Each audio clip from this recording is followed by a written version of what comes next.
Hey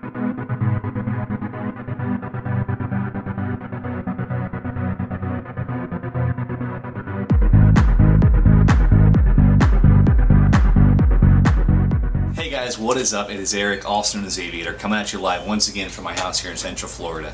And today it's May 3rd. Yep, May 3rd, about noon. This is what I look like on, I think, around 3 hours of sleep, 4 hours of sleep. No, probably 3 hours of sleep.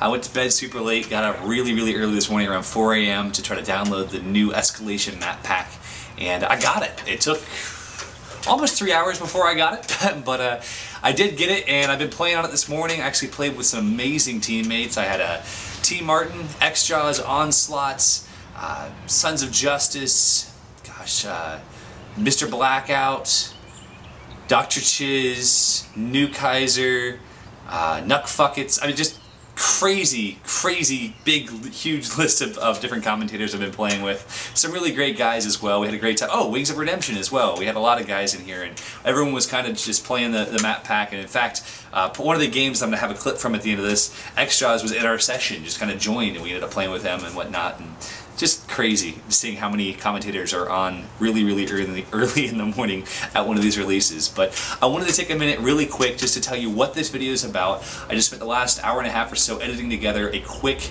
kind of explanation for one of the toughest maps in the map pack and how you can play it better, so you can make sure that you can, whenever you start playing, or even if you're already playing the Escalation map pack, or if you're getting home from school right now, whatever the story is, that you'll know what to do when you get to this map, whether you're playing TDM, Domination, Demolition, CTF. I played them all on this map, and I had some fun with it, so I hope you guys do as well. Without further ado, and with no more explanation, because I am toasted, so tired, check out the video after this. If you have any questions, please leave them in the comment box below. I'd be happy to answer all the questions I can for you. If you guys need anything at all, feel free to ask. I'll be happy to do all I can to answer the questions and to move forward from there. So guys, I hope you enjoy the video. I hope you enjoy the map pack, and I'll talk to you soon. See you later. Hey guys, it is Eric, also known as Aviator, coming at you live once again to talk to you a bit about the Escalation map pack, and in particular to talk about the map Stockpile. Now, as you guys know from my intro video, I stayed up extremely late last night and got up extraordinarily early this morning in hopes of getting the maps, hopping online with a few friends, and making sure I got some gameplay for you guys, so that when you guys finally download these maps and are ready to play them, you'll have at least a few advantages over most people in the world, as you'll already know what to watch out for and what you can do to counter people's evil moves. I'm here to tell you the ghost campers are out in force on these maps. It's kind of a challenge, but I have faith in you guys. If you watch this video carefully, I have faith that you guys will be able to just completely and totally decimate the competition. So, without further ado, let me jump straight into what we're doing here. We're obviously playing Team Deathmatch on Stockpile. I'm rocking the Rapid Fire Spectre for the majority of this game. In fact, I think all of this game. It's not actually the gun I would recommend most for this map. I'd probably recommend a FAMAS or some of the kind of longer range weapon. A Commando would be great. Something that's going to be able to be decent up close, but also give you a little bit more range, because this map is incredible. In the history of Call of Duty, I can't think of a single other map that is more chaotic than Stockpile. Now, maps like Rust or Nuketown or any of these other maps, like even Bog and COD 4, none of those had the different levels and the different lines of sight that Stockpile has. Stockpile is a mess. You're going to find yourself getting shot from behind and from the side more times than you can count. And it's only because no one really knows where to go or what to do or how not to flip a spawn yet. Stockpile has the spawns pretty much all over the map for TDM. I think they flip back and forth about 9 times in this game. You're going to kind of get an idea for the chaos that I'm talking about.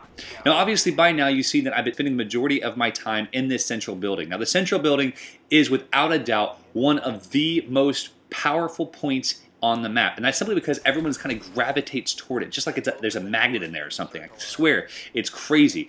Plus, people like to push the buttons that make the doors go up and down. It's kind of a fun little gimmick. I'm sure that'll kind of pass as time goes on, kind of like the zip lines did on Kowloon and whatnot, but the central building is incredibly important. Now, as you guys can see, there are multiple levels in the central building. There's a high-rise catwalk, there's a secondary level, and then there's the ground floor that's kind of an industrial area.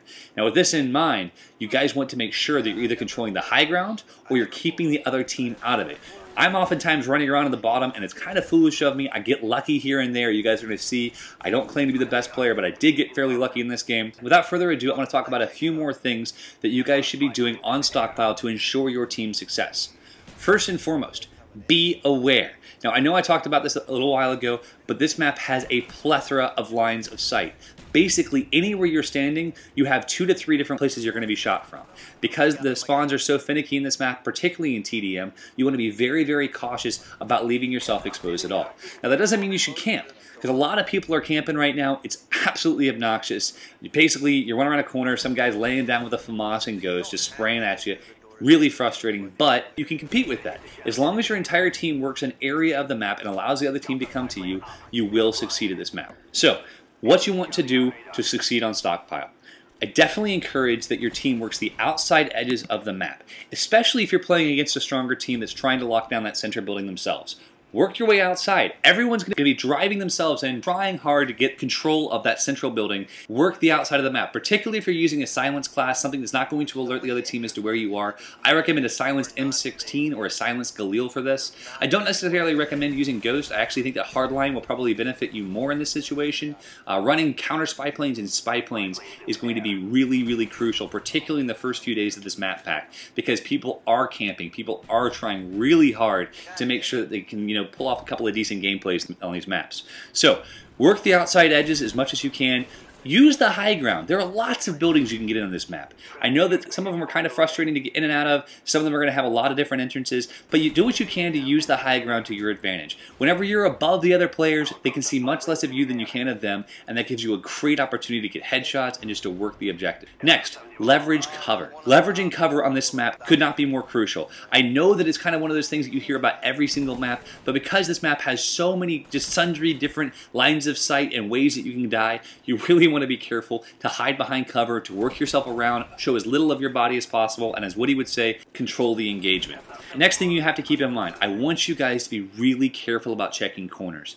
I know that a lot of the time you're going to still be gravitated toward playing in the central building like I am right here.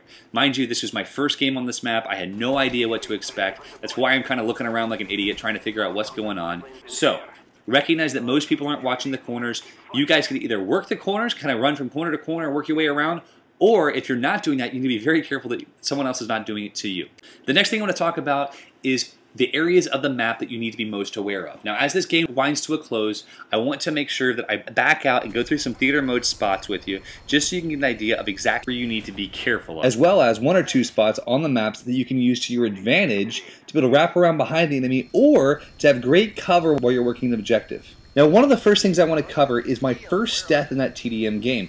As I mentioned before, the height advantage is absolutely imperative in this game, and as you're about to see in this clip, you're going to see exactly why I die where I die. He absolutely had position on me. So watch this clip, notice where he is, and as you're starting to play on this map, start thinking about how you can either use his position or at least work to counter it. If I got behind cover, if I've been a bit more observant, I could have easily even shot through the wall that he's standing behind. Alright, next clip. This one is going to give you a good idea of where you can go to defend the B flag if you and your team hold the A and B flag combo. If you use these stairs to your advantage, you'll be shocked as to how well you can persevere over the other team, just keeping them out. In front of me is the garage door. That garage door goes up and down. Keep it open. Let them think that it's open and clear, and just dodge grenades left and right. I'm not even wearing flak jacket in this video. I'm actually wearing scavenger. So yeah, guys, definitely a great spot and something you're not going to see very well used for at least the first little while on this map. Alright guys, last but not least, the one thing you guys need to remember on this map is that there are pretty much endless routes that you can use to your advantage working your way around the map. Here's a quick clip of me just pushing behind their spawn, doing what I can to push them around and having a blast at it. This is a beautiful map, just like all the other maps in this series. They're definitely my favorite map pack of any Call of Duty released as yet, and I'm really enjoying them. I hope you do as well, and I'll talk to you very soon.